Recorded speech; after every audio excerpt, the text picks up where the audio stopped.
Shahu Chhatrapati के.एस.ए. Football league चॅम्पियनसाठी Shivaji तरुण मंडळ आणि संयुक्त जुना बुधवारपेठ संघादरम्यान आज सामना झाला.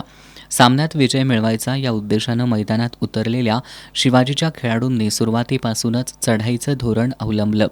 सामन्याच्या 18व्या मिनिटाला मोठ्या डीच्या डाव्या बाजूनं मिळालेल्या फ्री किकवर संकेत अनिल साळोखे यानं चेंडूला थेट गोलजाळीची दिशा दाखवली. 1-0ची आघाडी मिळताच शिवाजीच्या खेळाडूंनी वेगवान खेळ केला.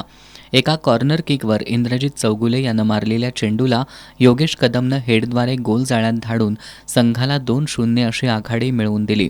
33व्या मिनिटाला झालेल्या या गोलनंतर जादा वेळेत संकेत अनिल साळोखे यानं वैयक्तिक दुसरा तर संघासाठी तिसरा गोल नोंदवून आघाडी भक्कम केली.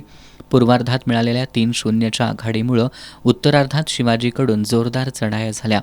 त्यांच्या संकेत अनिल साळोखे यानं दिलेल्या पासवर करण चव्हाण बंद्रे यानं गोल नोंदवून 56व्या मिनिटाला संघाला 4-0 अशी आघाडीवर नेलं. यानंतर झालेल्या चढाईत हर्ष जरगच्या पासवर संकेत नितीन साळोखे यानं गोलची सोपी संधी दवडली.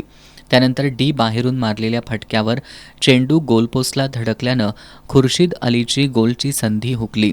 सिद्धेश साळोखे यानं सलग 2 वेळा गोलच्या सोप्या संधी वाया घालवल्या. त्यानंतर मात्र मिळालेल्या संधीचा लाभ उठवत त्यानं संघाचा 5वा गोल फलकावर झळकवला. 73व्या मिनिटाला शिवाजी तरुण मंडळानं 5-0 अशी भक्कम आघाडी मिळवली. जुना बुधवारकडून रविराज भोसलेला सूर सापडला नाही.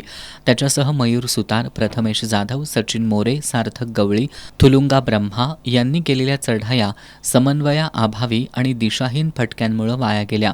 शिवाजीच्या खेळाडूंनी केलेल्या बहारदार खेळाच्या तुलनेत जुना बुधवारकडून उठावदार खेळ झाला नाही.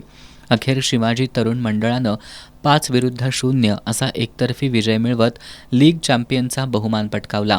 आज दुपारच्या सत्रातील सामन्यात उत्तरेश्वरनं फुलेवाडीवर 3-2 अशा फरकानं मात केली.